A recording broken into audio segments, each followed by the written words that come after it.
Halo Sobat Anime, dalam kesempatan kali ini kita akan melanjutkan Magic Emperor. Langsung aja yuk kita gas. Saat ini Yivan dan Tuan Li pun berhadapan dengan bocil kematian. Mereka masih heran kenapa bocil ini malah sibuk bertarung satu sama lain. Tuan Li juga mendapatkan kabar kalau di luar sana bocil ini saling melengkapi satu sama lain ketika mereka harus bertarung dengan seseorang. Walaupun mereka ini tergolong lemah jika dipisahkan, namun akan menjadi kekuatan yang sangat mengerikan jika mereka dapat bertarung satu sama lain. Ya, walaupun mereka ini lebih sering berkelahi dengan saudaranya sendiri. Tapi di sini Yivan pun heran bagaimana mereka akan bertarung kalau mereka sendiri ini malah sibuk berkelahi satu sama lain. Tuan Li pun setuju akan hal itu karena hal ini akan sangat mengganggu dan hal itulah yang menyebabkan mereka harus dibuang dari kekaisaran. Tuan Li juga menyebutkan dan menjelaskan kepada Yivan tentang profil dari masing-masing iblis yang ada di depan mereka ini. Dimulai dari iblis merah ini yang merupakan kakak atau paling tua di antara mereka. Iblis merah ini memiliki karakter yang kasar dan otaknya juga dangkal. Ia akan bertarung dengan siapapun tanpa mempedulikan lawannya. Istilahnya ini main terobos aja lah. Yivan pun setuju dengan hal itu karena memang bocil merah ini rada-rada aneh. Buktinya mereka disergap oleh bocil satu ini. Sedangkan untuk iblis yang satu ini, ia memiliki jiwa yang pelit dan pikirannya yang pendek, yang akan memikirkan suatu keuntungan jangka pendek dan melupakan resiko jangka panjang. Yap, hal itu pun disetujui oleh Yivan karena si bocil ini tidak mau mematuhi perintah dari kakaknya dan hanya akan meratapi kepergian senjata yang telah rusak. Dan sifat orang seperti inilah yang paling dibenci oleh Yivan. Sedangkan untuk iblis ketiga merupakan iblis yang licik dan peka serta ahli dalam serangan diam-diam. Yivan yang mendengar hal itu ia pun cukup senang karena ternyata di antara bocil-bocil kampret ini masih ada satu yang dapat menggunakan otaknya. Dan yang terakhir, Tuan Li mengatakan kalau bocil inilah yang paling pengecut karena setiap pertarungan ia akan selalu berada di barisan paling belakang. Tapi banyak rumor yang mengatakan kalau sebenarnya bocil satu ini merupakan bocil yang paling kuat di antara mereka semua. Mendengar hal itu, Yivan pun sedikit tertarik. Ia meminta Tuan Li untuk mencoba bermain-main dengan iblis itu. Tuan Li pun cukup terkejut dengan permintaan Yivan karena mereka saat ini telah berempat dan tidak akan mudah mengalahkan mereka saat mereka ini telah berkumpul dan akan sangat-sangat berbahaya. Ia juga mendengar beberapa waktu lalu bocil-bocil ini yang hanya berada di ranah Tianshuan dapat mengalahkan seseorang yang berada di ranah Shenzhou.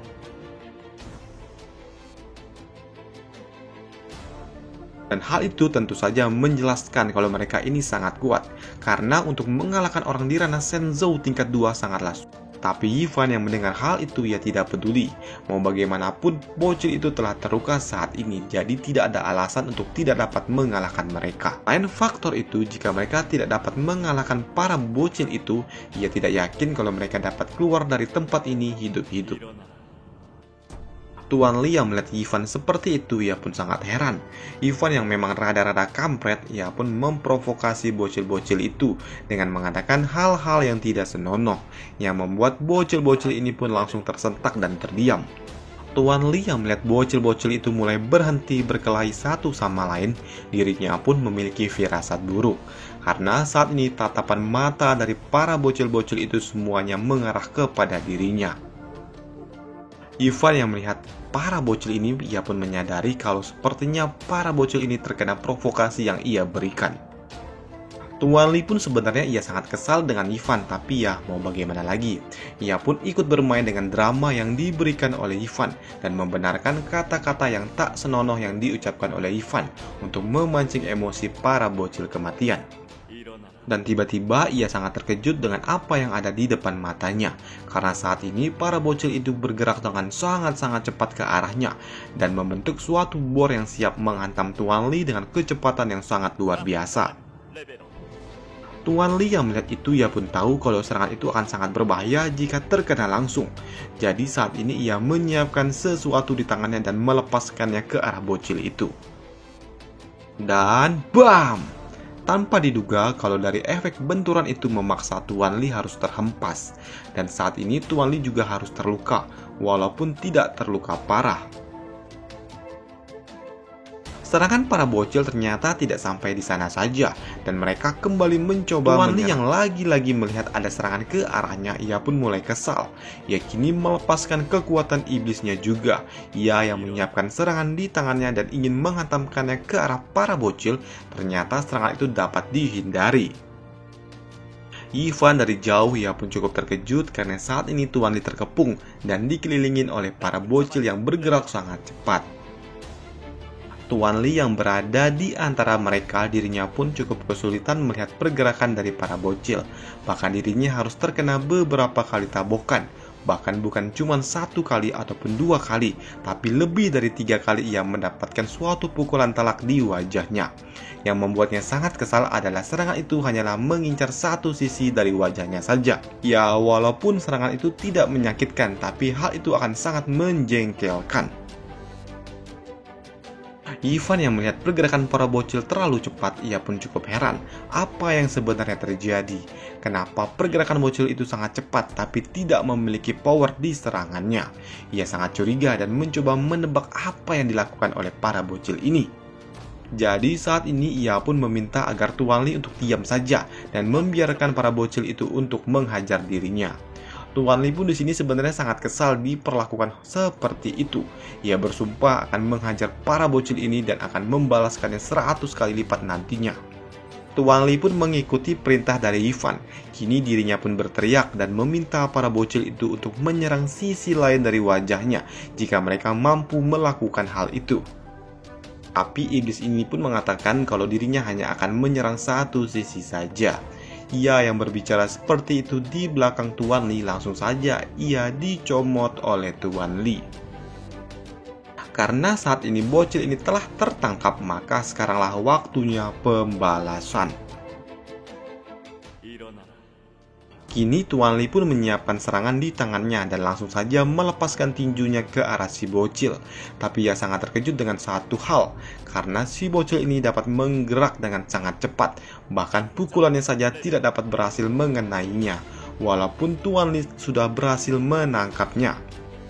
Ia sangat heran bagaimana bisa bocil ini bergerak sangat cepat setelah ia menangkap dan menggenggamnya. Tapi yang membuatnya lebih heran lagi, kenapa saudara-saudaranya yang lain tidak mencoba menolong si bocil yang telah tertangkap ini. Bahkan Tuan Lee pun sempat berpikir apa mungkin para bocil ini sengaja meninggalkan saudaranya untuk dijadikan tumbal. Tapi tiba-tiba Ivan pun berteriak kepada Tuan Lee untuk berhati-hati. Tuan Lee yang diperingatkan oleh Ivan, dirinya cukup terkejut dengan apa yang ia lihat. Karena saat ini tiba-tiba ketiga iblis lainnya bergerak sangat cepat ke arahnya. Tuan Lee pun sadar akan hal itu. Ia tahu apa yang harus ia lakukan. Ia mencoba menghindari serangan itu. Dan ia memang berhasil menghindari serangan para bocil. Ia sempat berpikir kalau dirinya cukup beruntung karena dapat dengan cepat menghindari serangan itu. Setelah hal itu, Tuan Lee pun cukup heran karena saat ini cuma ada 2 iblis di depan matanya. Dan di mana iblis satu lainnya? Dan ternyata satu iblis lainnya sudah berada di belakangnya dan langsung saja menggigit punggungnya dengan sangat kuat, yang memaksa Tuan Lee dengan refleks melepaskan iblis merah yang ia genggam. Dan tentunya iblis merah itu pun langsung berlari jauh dari Tuan Lee. Dan kini keempat iblis ini kembali berputar-putar di sekitaran Tuan Lee. Tuan Lee pun sempat berpikir apa yang sebenarnya terjadi, kenapa dirinya tidak dapat mengantisipasi serangan dari para bocil itu, bahkan dirinya juga tidak dapat memukul bocil itu. Melihat Tuan Lee yang kebingungan membuat bocil kampret ini pun tertawa. Ia kini mulai memberikan suatu komando kepada saudara-saudaranya untuk mempermainkan Tuan Lee. Kini keempat bocil ini pun bergerak dengan sangat cepat ke arah Tuan Lee dan tiba-tiba sudah berada di hadapannya, yang tentunya hal itu sangat mengejutkannya. Tuan Li yang melihat bocil itu berada di hadapannya, tanpa pikir panjang ia pun langsung melancarkan tinjunya. Dan ternyata tinjuan Tuan Li pun tidak dapat mengenai lawannya. Padahal jarak di antara mereka sudah sangat dekat. Dan ternyata bukanlah tinju Tuan Li yang lambat, tapi ternyata pergerakan bocil itu yang sangat-sangat cepat. Di sini entah apa yang sebenarnya terjadi dan bagaimana bocil itu dapat melakukan counter terhadap Tuan Li. Karena saat ini tiba-tiba jubah yang dikenakan Tuan Li pun menghilang. Ivan yang melihat serangan itu, ia pun paham tentang apa yang dilakukan oleh bocil merah itu. Ia juga mengatakan kalau saat ini mereka tidak dapat mengalahkan para bocil kematian itu. Dan ia meminta agar Tuan Li untuk cepat-cepat mundur. Tuan Li yang disuruh oleh Ivan untuk mundur, dirinya pun paham dan langsung mencoba untuk melarikan diri. Melihat lawannya mencoba kabur, membuat bocil merah ini pun menjadi kesal. Ia mengatakan tidak akan membiarkan Tuan Li kabur setelah mempermalukan mereka. Dan ia berserta saudaranya pun langsung mengejar Tuan Li. Tuan Li yang melihat para bocil dapat bergerak dengan sangat cepat, ia pun cukup terkejut. Ivan yang saat ini berada di sebelahnya membuat Tuan Li pun mengatakan kalau dengan kecepatan yang seperti ini, para bocil pasti akan menyusul mereka. Ivan yang mendengar hal itu, ia mengatakan santuy-santuy saja, karena kecepatan yang dimiliki mereka itu berasal dari kultivasi iblis nomor 3 dan hanya berfokus pada kecepatan saja. Ia juga mengatakan walaupun mereka dapat menyusul Ivan dan Tuan Li, tapi mereka itu tidak akan dapat melakukan serangan. Ivan juga mengatakan kalau dirinya memiliki suatu rencana. Ia meminta agar Tuan Li langsung memberikan suatu serangan kejutan yang akan membuat para iblis itu akan tumbang dalam satu serangan saja. Tuan Li yang mendengar instruksi dari Ivan, ia pun terkejut dan bingung bagaimana cara mereka dapat melakukan serangan kejutan itu. Ivan mengatakan kalau para iblis itu menggunakan teknik penggabungan, jadi mengalahkan mereka satu persatu, hal itu tidak akan mungkin. Dan satu-satunya cara untuk mengalahkan mereka semua dengan melakukan serangan kejutan sekaligus kepada 4 iblis itu secara bersamaan.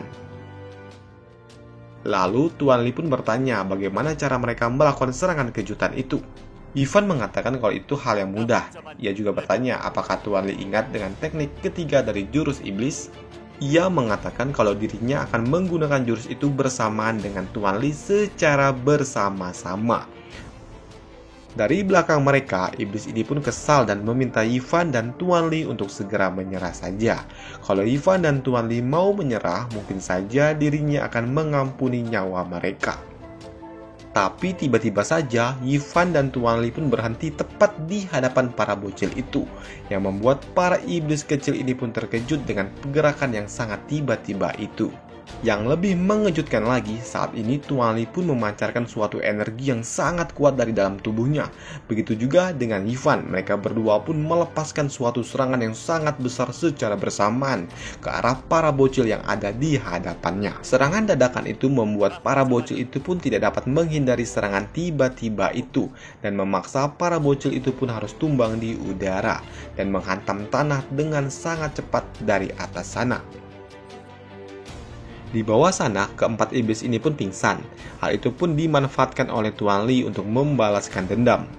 Saat Tuan Li ingin mengeksekusinya, ia pun dihentikan oleh Ivan. Ivan mengatakan kalau dirinya masih membutuhkan keempat bocil ini.